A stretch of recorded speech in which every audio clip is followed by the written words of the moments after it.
Hello everyone, today we need to talk about a critical situation unfolding in Taiwan. If you care about democracy and the future of Taiwan, this message is for you. This is Hardcore News, Shinwon Din Koko. My name is Dan, welcome to the channel. Today I need your attention on a pressing issue in Taiwan's political landscape. Let's break it down. As you probably know, there are three major political parties in Taiwan. The Kuomintang, KMT, which is pro-China. There is the Taiwan People's Party, TPP, 民众党, which is also pro-China. And the Democratic Progressive Party, DPP, which has concerns about China. And on May 17th, the KMT and TPP attempted to pass several highly controversial bills. The details of these bills were kept secret, which is unheard of in any democratic country. This alliance between the KMT and the TPP holds a majority in parliament, allowing them to push through almost anything without transparency. And now the KMT and the TPP want to pass a bill without any reviews, which would give parliamentarians extraordinary powers to question anyone, including the president, under threat of fines and jail time. As for now, the most controversial proposals are as follows. Firstly, it's a parliamentary reform package proposed by the KMT and the TPP members. The version to be voted for was not published anywhere and hasn't been discussed before the voting. The package includes criminal charges to be put against those who are considered to be in contempt with the legislature. The reform bills would enhance the legislative yuan's investigative role and give the legislature rights to summon anyone for questioning. The law would also make it possible for those who have been summoned to be jailed if they are found lying to the legislature, a charge that has the potential to bog President Lai's officials and possibly anyone who the legislators consider to be in contempt down in court proceedings. That law would also require a president to deliver an address to the legislature every year, appear separately to answer questions, and provide a range of documents when asked. Another issue is talking back to lawmakers while being questioned.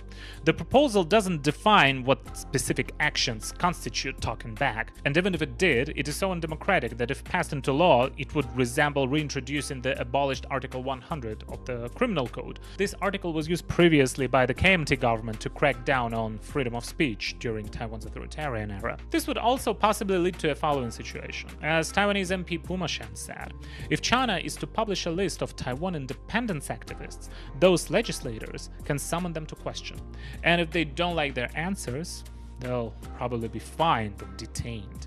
It's also interesting how incredible is the speed at which the KMT and the TPP parties are pushing through this controversial bill. In the absence of meaningful public and parliamentary discussions, the overall initiative has been raising concerns about legislative overreach.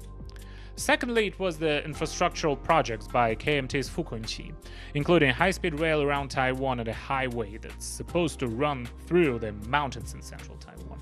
Planned budget for these projects is around 2 trillion NT dollars, which is 62 billion US dollars. Just a comparison, Taiwan's yearly revenue is around 2.7 trillion Taiwan dollars, or 85.2 billion US dollars, basically meaning that Taiwan would go into debt.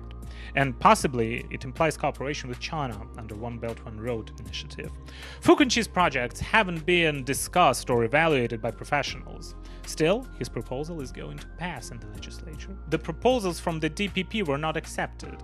There was also no preliminary discussion of the finally proposed package. In response, the DPP tried to block the process by physically obstructing the voting tables. They chose those measures as a last resort to prevent the passage of these unknown bills. It's important to know that the DPP didn't behave violently, and they had no time to read those proposed KMT bills that had been put on their tables 1 hour before the vote. However, KMT legislators responded with extreme violence.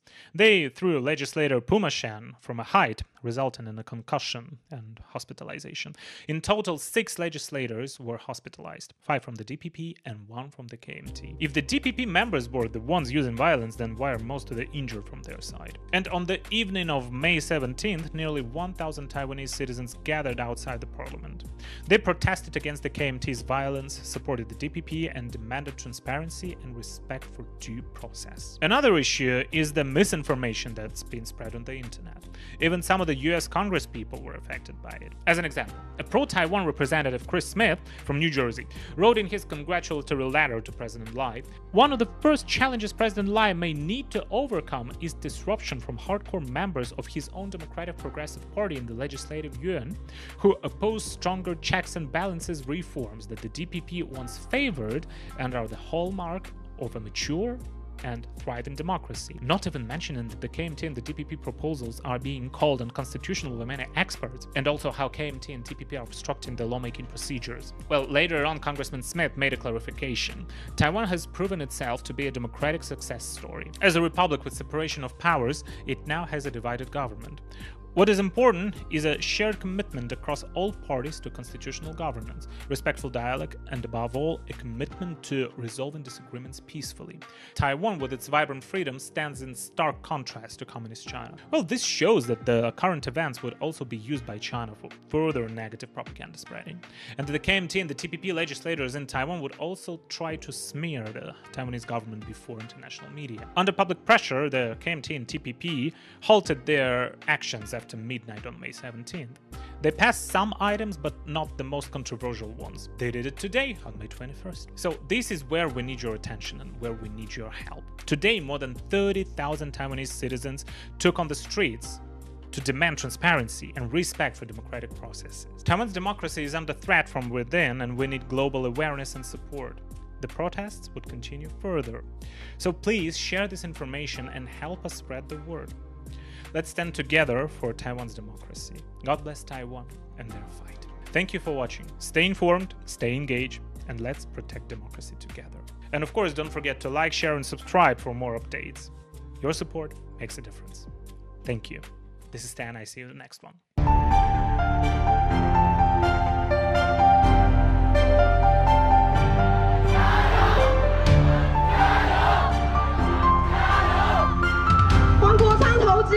柯文哲投机，才会每次这样子忽蓝忽绿、忽白忽红，就是因为投机政客。台湾为什么有容许投机政客存在的空间？我们今天要捍卫我们在乎的事情，所以我觉得大家要好好的站出来，谢谢大家。